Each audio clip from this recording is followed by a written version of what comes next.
The journal lay hidden behind a row of worn medical ledgers, leather cracked, spine tired from being opened only by memory. Caleb Ward kept it there, out of light, out of reach, because light and reach had stolen too much already. He rose before dawn, as always, to stoke the stove and measure silence against the ticking mantel clock. Since Clara's passing, silence had won every contest.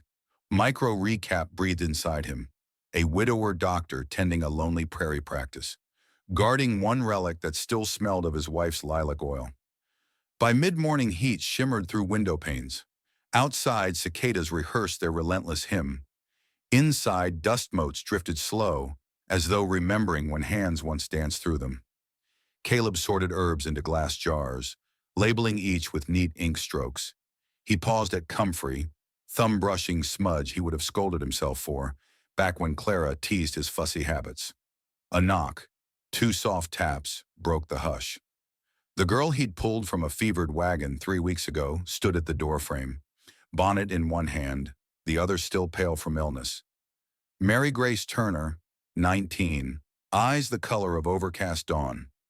He had given her the spare room until her cough cleared and her brother returned from the cattle trail.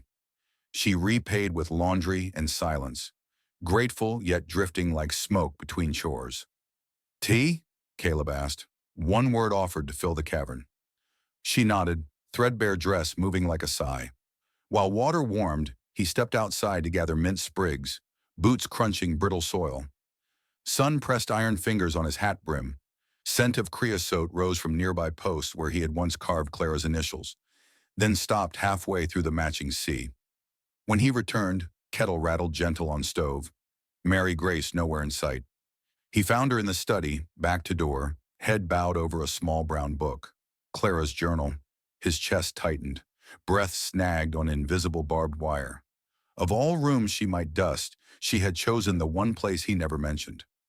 Sunlight slanted through lace curtain, painting gold bands across her braid, across pages that held 10 years of quiet confessions. He should speak, ask, scold, snatch. Instead, words drowned in the kettle's distant hiss. Mary Grace turned, startled, blue-gray eyes searching his face for verdict. Fear trembled along her fingertips, yet she did not hide the book. She held it like a fragile bird she meant to free, not own. Caleb's gaze fell to the open page. Clara had written of that dusk they walked to the butte and promised to name the first daughter Grace, because grace was what land lacked, but souls needed. Ink swirled steady, her script unhurried. Seeing it in strangers' hands cut raw, yet something else bled through. Recognition in Mary Grace's eyes, as though the words belonged partly to her too. The kettle whistled. Caleb inhaled, slow, tethering himself to present heat and mint scent. He stepped forward, not to retrieve journal but to close the window, keeping dust from drifting onto the delicate paper. Then he lifted the volume, marking page with a ribbon strand that had once bound Clara's hair, and set it gently on desk. "I'll bring tea," he said, voice low gravel softened by distance. She watched him leave, brow knit with apology unspoken. In the kitchen he poured boiled water over mint, steam swirling like small ghosts. 2 cups on a cedar tray, no clink of spoon to betray nerves. When he returned, Mary Grace had not moved. She stared at distant shelves, hands folded tight, as if fearing any motion might shatter time. Caleb placed the tray on the side table, poured her cup first, then his. The china rattled once, then settled. He gestured to the rocker beside writing desk. She obeyed, skirt brushing floorboards that groaned under new weight. He sat across, steam fogging spectacles briefly, a mercy veil. Outside, wind rattled July heat against shutters. Inside, mint cooled on tongues. Minutes lengthened, leaving room for heartbeat to steady. Mary Grace held her cup with both hands, knuckles pale, waiting for scolding that never came. Caleb broke quiet, not with reprimand but memory. Clara wrote each night after patients slept, said ink made grief behave. The words surprised his throat, first time aloud. Mary Grace exhaled, shoulders easing grain by grain. He continued, voice even. "If the pages help you know this house, read. Just turn them gently." He handed her linen gloves that Clara once wore while pressing wildflowers. The gesture felt like unlocking a gate he'd mortared shut. Mary Grace slipped gloves on, fingertips disappearing into history's fabric. She traced the journal's spine, reverence blooming in posture. Caleb watched, heart caught between sting and balm. On the shelf behind her, an empty medicine vial rolled, tapping wood, soft punctuation to a day rewriting its own script. As afternoon leaned west, they remained in that small room, an aging doctor stitching a new rhythm to a wound long feared untouchable, and a girl coaxing fragile hope from ink that still smelled faintly of lilac. No dialogue followed. The silence carried more words than speech could bear. Sun dipped, room warmed to amber. Caleb noticed Clara's sunflower pin resting atop closed letter stack. Dust haloed it fine gold. He rose, fetched oil lamp before shadows swallowed margins. Flame kindled, throwing light onto Mary Grace's face. Tears there, but not sorrowful. Tears of recognition, as if she read her own nascent story braided with Clara's forgotten lines. He poured fresh tea. She accepted, nodded thanks. He sat again, closer now, difference of inches, yet expanses crossed. Steam curled between their cups, weaving shapes like small bridges over quiet. Outside, crickets tuned the coming dusk. Inside, trust flickered to life, fragile but earnest, born not from shared past but from a relic finally shared. Yesterday's hush. Doctor offered tea instead of anger. Girl turned pages with linen-gloved hands, journal breathing lilac ghosts between them. Dawn seeped gray through window lace, printing pale grids across Mary Grace's quilt. She woke before rooster call, mind still roving Clara's words. Cattle births, drought prayers, a line about light pouring through someone who doesn't yet know she is a window. The sentence clung to her ribs like warmth. She eased from bed, tugged shawl, padded to kitchen where kettle waited. Caleb already sat at the table, spectacles misted by steam, grinding willow bark for fever tonic. He acknowledged her with a nod that felt less like permission, more like greeting. Outside, meadowlarks threaded first song between cottonwoods. She prepared porridge, mindful of his quiet preferences. 2 pinches salt, 1 swirl honey. When Bowl touched his side of oak boards, he touched her sleeve. Brief, callous thanks. She felt pulse quicken, not from fear now, but from the strangeness of being trusted to tend ordinary hunger. After breakfast, he hitched the 2-wheel trap, clinic rounds delaying season chores. Mary Grace watched him lift medicine satchel, scuffed leather, brass lock bright from use. And for once, she noticed weight in his shoulders lighten as he stepped into morning. Before he left, he paused in doorway. "Read if you wish," he said. "House is quieter with pages turning." Horse hooves dwindled down dusty lane. The house empty of footsteps, filled with tremor of possibility. She entered study, oil lamp trimmed low against dawn. Journal awaited under lace gloves. She opened to new date. August 14th, year 7 of drought. Clara describing a patient, a runaway boy nursing bullet graze. Caleb's steady hands, Clara's worry, the boy's silent gratitude. Details folded like origami into Mary Grace's mind. Mid-morning, she carried laundry to line. Wind rose sudden, tugging sheets into sail shapes. Across the field, a lone deer emerged, limping. She held still. Creature stared, then drank from horse trough overflow before vanishing into sage. The sight pressed faint ache behind her ribs, a reminder of frailty shared by beasts and widowed ranchers alike. Inside again, she dusted shelves.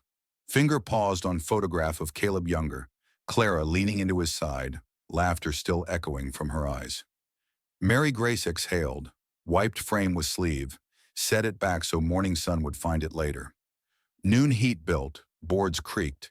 She brewed mint, returned to journal. Next entry recounted Clara sewing new curtains, writing of light pattern dancing, like music too shy for ears. Mary Grace glanced at same curtains now faded. Threadbare notes of that quiet music still drifted across study. Near mid-afternoon, distant thunder rolled. She stepped onto porch, saw dust plume west, trap returning under storm-bruised sky. When Caleb arrived, hat brim soaked, he carried coil of worry deeper than rain. A newborn had died before he reached wagon. Mother's cry still rang under thunder. He set satchel down, washed hands long though no blood stained them, as if scrubbing helplessness. Mary Grace poured coffee, touched his forearm, a gesture light as moth wing. He met her gaze, grief pooled dark, then lifted cup without speaking. Storm slammed full, sheets of water drumming roof, leak near hearth reawakened. Mary Grace fetched pot, placed it with practiced tilt. Caleb rummaged attic for unused shingles, but wind made ladder suicide. They sat instead, rain hammering, journal open between. She read aloud Clara's words of first thunderstorm in the house. Fear of lightning, Caleb's arm around her shoulders, assurance that storms pass.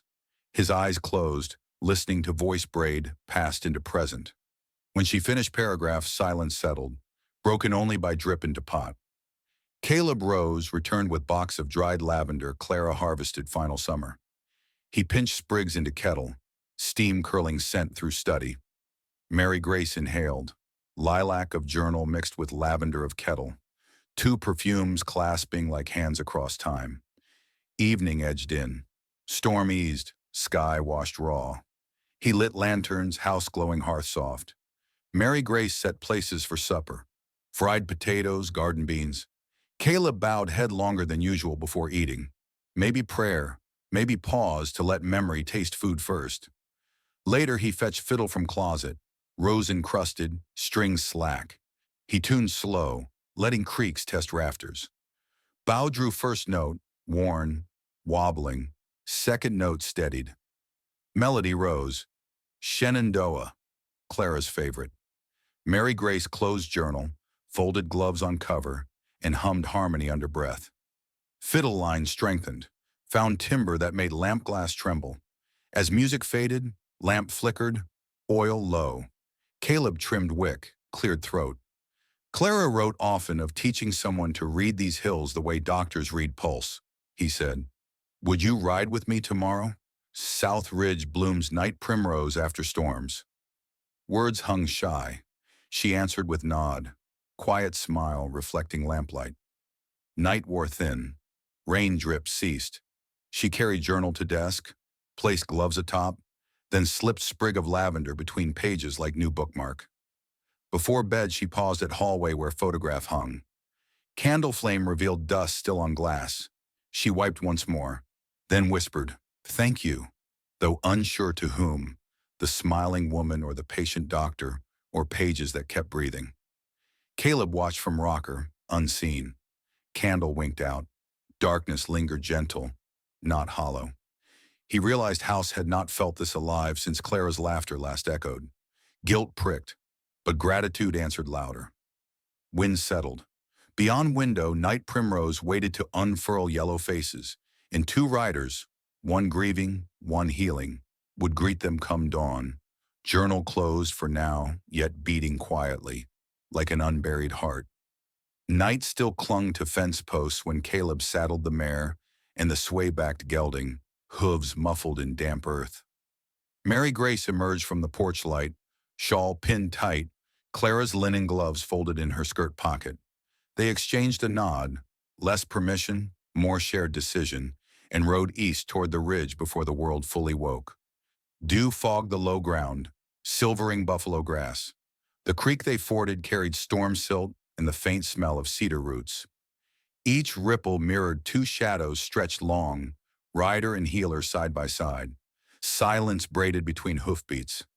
Mary Grace broke it first, voice soft as new daylight. Why did Clara write everything down? Caleb considered the question while larks stitched sky with song. Words kept her from forgetting the quiet. He paused, reins loose. And quiet kept the words true. They reached the south rise just as night primrose unfurled pale petals, dawn teasing yellow into bloom. Mary Grace dismounted, kneeling to trace a flower's velvet edge. Dew beaded her sleeve in tiny lanterns. Caleb watched from the saddle, the ache of memory balanced by wonder at seeing someone else greet the blossoms with reverence equal to Clara's. A distant shout carried across the flats, young and urgent. Dust plume grew near cattle fence. A lank figure on a piebald gelding pounded toward them, hat waving. Mary Grace stood, spine gone rigid before she named him aloud. Eli, her brother, trail rider, 6 months gone to the railhead drive, reined hard beside her, breathless, eyes sweeping guilt and gratitude into one look. He slid from saddle, arms wide. Mary Grace hesitated half a heartbeat, then stepped into the embrace. Caleb dismounted, offered slow greeting. Eli thanked him for saving his sister, gratitude wrapped in trail-tough bravado. Then his gaze flicked to Caleb's hand resting over the mare's mane, to the faint silver band still circling ring finger. Questions simmered. They rode back together. At the house, Eli accepted coffee but paced, cramped by walls after months of sky. His brow furrowed at the open journal on the desk. Private things ought to stay private, he muttered, half to Mary Grace, half at Caleb. Tension threaded the room like taut wire. Mary Grace answered steady. Private became burden. Sharing turned it into breath. She closed the journal gently, gloves marking page. Eli frowned, unsure whether to challenge or trust. Caleb set fresh cups on the table, poured for three. Steam rose, small treaty offered. Afternoon brought a medical call, a ranch hand crushed beneath wagon. Caleb hitched the trap. Eli insisted on riding along, perhaps to weigh the doctor who kept his sister safe. Mary Grace packed gauze, carbolic, boiled water. At the gate, Caleb hesitated. Read as much as you need, he told her, but leave room for living. She nodded, watching dust swallow wheels. Hours later, storm clouds banked again, this time dry, spitting lightning with no rain. Mary Grace sat on porch, journal in lap. Thunder rolled while she read Clara's entry from Final Autumn. A wish that Caleb not fold into grief, that he let the house learn a new laugh. Ink wavered where Clara's hands shook, yet hope shone steady. Mary Grace traced the line, tears warm against wind-cooled cheeks. Hoofbeats returned near dusk. Caleb's coat was streaked with blood and dust, but eyes held calm. The ranch hand would live. Eli, hair plastered to skull with sweat, stared at Caleb as if seeing him anew, respect earned in sinew and stitching. Inside, Mary Grace brewed valerian for shock. Eli slumped at kitchen table, recounting wagon wheels and screams. Caleb repacked instruments, movements tired yet precise. Mary Grace listened, then fetched the journal, opened to blank page, set pen beside it. Your turn, she said to Eli, gentle but firm. Write it before the quiet swallows it whole. He balked, rough palms tracing paper edge. Caleb removed his spectacles, rubbed eyes. Words steady hands, he offered. Eli met both their gazes, then sighed, took pen. Inscrawled letters crooked, but earnest poured onto the page. Smell of split timber, grit of bone, the way Caleb's voice cut through panic like needle through flesh. While ink dried, thunder edged east. Mary Grace ladled stew. They ate in hush threaded with occasional spoon clink. Sound of three hearts pacing one another. After bowls emptied, Eli rose, left to check horses, leaving sister and doctor alone in lampglow. Mary Grace smoothed journal spine. She wanted this house to find a new laugh, she whispered. Caleb's breath caught. Maybe it already has. His gaze lingered on her profile, candlelight gilding the curve of cheekbone where fever once carved hollows. Outside, Eli leaned against corral post, watching lightning flicker beyond hills. He saw Mary Grace's shadow-crossed window, Caleb's follow. The silhouettes paused, then settled side by side. Eli exhaled, tracing line of horizon where day bled into night, understanding that some debts, like lives, mend stronger when stitched by more than blood. Midnight settled gentle. Caleb cleaned lantern chimneys while Mary Grace folded fresh linen. In doorway she paused, voice barely above ember crack. Thank you for letting me read her. Caleb looked up, eyes soft. Thank you for turning pages I was too afraid to touch. She moved to leave, stopped, pressed the linen gloves into his hands. For your next patient, she said, ink or blood? He nodded, fingers curling around fabric that once belonged to wife, but now bridged past to present. As she drifted down hall, journal clasped to chest, Caleb set gloves atop desk beside pen Eli had abandoned. Outside, night primrose closed petals until dawn. Inside, a widower's relic became a living ledger. 3 hands now writing, each entry unraveling grief and braiding something quiet, resilient, and new. Night's hush still lingered when dawn flared copper over the prairie. Yesterday, reading turned into stitching, Eli inked truth, three shadows learned to breathe together. Wind carried a dry heat for telling trouble. Caleb saddled the mare, doctor's bag heavier with more clean cloth than morphine. Dust storms raised infections faster than bullets. Mary Grace packed cold biscuits, slipped the journal into her satchel at Eli's nod. He would ride north to check fence. She would assist the circuit. They found trouble before the sun stood full. A line shack near the river, 5 rail workers sweating out high fever. One man raved about silver birds in the rafters. Another could no longer swallow. Caleb's jaw tightened. The pox doctor from town had collapsed yesterday. Now the line between mender and wound was one cart in his own 2 hands. Mary Grace lit a small fire, boiled water, soaked linen with carbolic. She recalled Clara's notes about fever dreams. Keep room dim, keep water cool, keep voice steady. Caleb worked at pulse points, lanced blisters, spoke few words. Sweat ran gritty, flies gathered. She hammered crate planks over window gaps, beating sun to the punch. By midday, her own head swam, but she remembered a phrase Clara underlined twice. Step outside to breathe, or your patient loses 2 hearts. She walked to the cottonwood, inhaled sap-sweet shade. Journal slipped open to a blank page. She wrote, heat claws but quiet can bandage.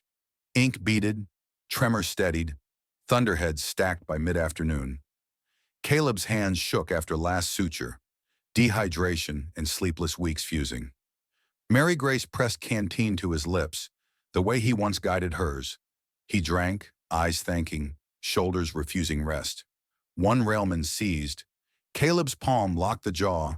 Mary Grace held legs, sweat and grime blending until roles blurred. Healer, student, anchor. Storm burst just after sunset, rain slicing dust off hinges. Shack roof leaked. Mary Grace dragged tarred canvas over rafters, while lightning strobed inside like a slow camera. She glanced back. Caleb knelt, head bowed. Maybe prayer, maybe exhaustion. When she finished tying knots, she found him slumped beside the youngest worker, skin ash pale. Panic nipped but didn't bite. Clara's entry from the drought fever year flickered. He will not stop until saved from himself. Mercy sometimes means command. Mary Grace soaked cloth in cool rainwater, laid it on Caleb's brow, forced quinine between his lips. His pulse flickered, steadied. Night howled. 2 workers died before dawn, eyes closed by Mary Grace's gloved fingers, linen shrouds cut from spare sheets. Caleb woke near dawn, voice hoarse. She gave one word, rest, and he obeyed at last, drifting under cedar smoke lullaby from her hum. When sunrise found them, rain had rinsed shack clean, air tasting of tin. Fever broke in the survivors. Mary Grace brewed weak coffee, hands streaked with soot and ink. Caleb sat up, watching her with a gaze softer than first thaw. He whispered thanks, but the space held more. Recognition of weight she had lifted and promise he would not forget. They buried the dead on a rise where wind would keep coyotes honest. 3 wooden crosses, no sermon, only Mary Grace reading Clara's line about light-finding windows. The railman, eyes rimmed red, repeated the phrase back like amen.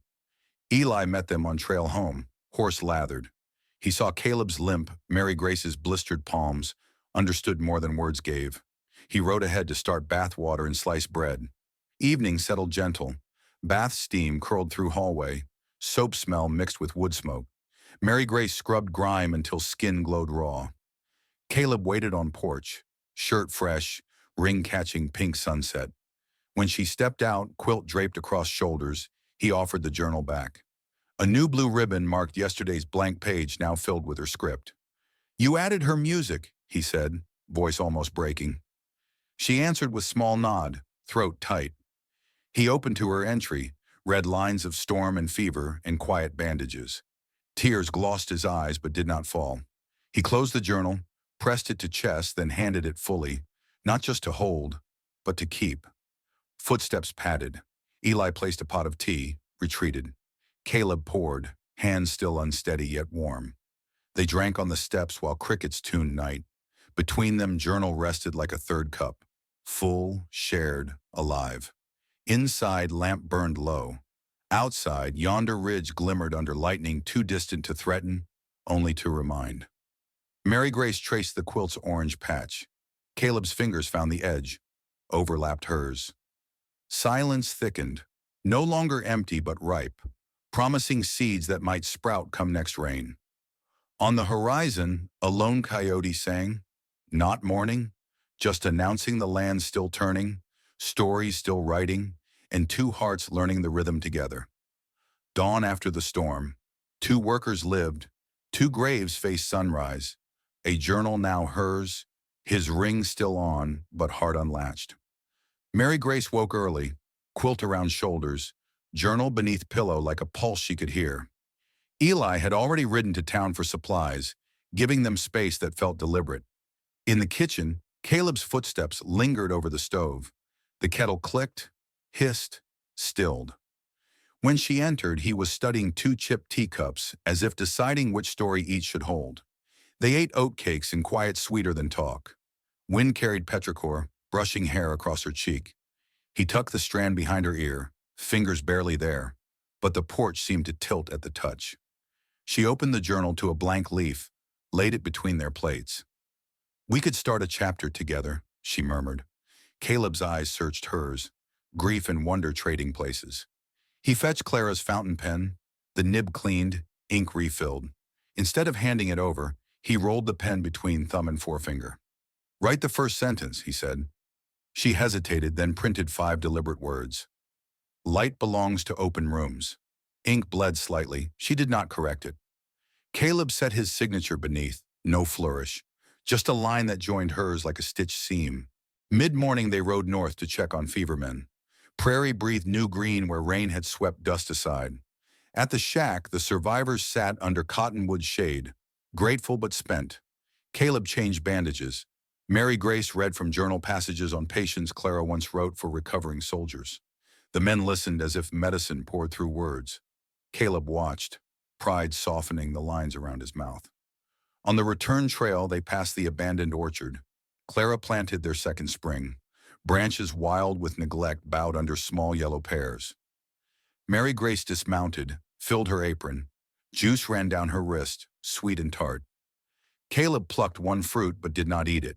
He polished it on his sleeve, then tucked it into her satchel beside the journal. A benediction more than a gift. Heat climbed, cicadas throbbed. They stopped at Creek Ford where shallow water mirrored sky. Caleb knelt to wash dust from her boots, the motion half doctor, half devotion. She laughed, quiet, surprised. He answered with a smile that felt like dawn finally crossing the sill. A dragonfly brushed his brim, tiny emerald flash, then darted on. Back home, Eli waited by gate, wagon piled with flour, nails, a bolt of indigo cloth. He read their faces, nodded once, acceptance stamped in that single motion. Over supper, he spoke of heading west to chase his own acres, leaving Mary Grace to choose her horizon. She squeezed his hand, the gesture packed with more thanks than sorrow. That night, the 3 shelled fresh peas beneath lamplight. Eli hummed trail tunes. Caleb mended a torn stirrup. Mary Grace stitched a new journal cover from indigo, orange torch scrap, and sunflower cloth. When the lamp burned low, Eli retired to bunkhouse, boots crunching away like a chapter ending. Silence pooled warm. Mary Grace set the quilt near hearth, invited Caleb to sit. He unspooled the quilt across their laps, finger resting on the patchwork where Clara's first square met Mary Grace's newest stitch. He spoke then, voice thick. "I kept that journal to hold on. Maybe its work is done." She shook her head, laid palm over his. "Its work just changed." Outside, wind shifted, carrying scent of blooming pear. Inside, he kissed her, brief, tender, tasting acceptance and pear sugar. The moment held, then widened until even the shutters seemed to breathe easier. They placed the journal on mantle, opened to the page they signed together, ink drying in lamplight. Owl hooted, marking midnight. Mary Grace closed her eyes against his shoulder, listening to heartbeats sinking. Caleb whispered promise without vows. "House will learn your laugh." She answered by laughing. Soft, true, filling the rafters Clara once dusted. Tea cooled, embers dimmed. Beyond window, night primrose unfurled again. Witnesses to a relic reborn as living chronicle. In the hush, two souls wrote the first quiet line of a new life, penned not in grief but in gathered light. If this story stirred you, saddle up with us, tap subscribe, leave a like, and share in the comments the moment that struck deepest or the tale you're itching to hear next.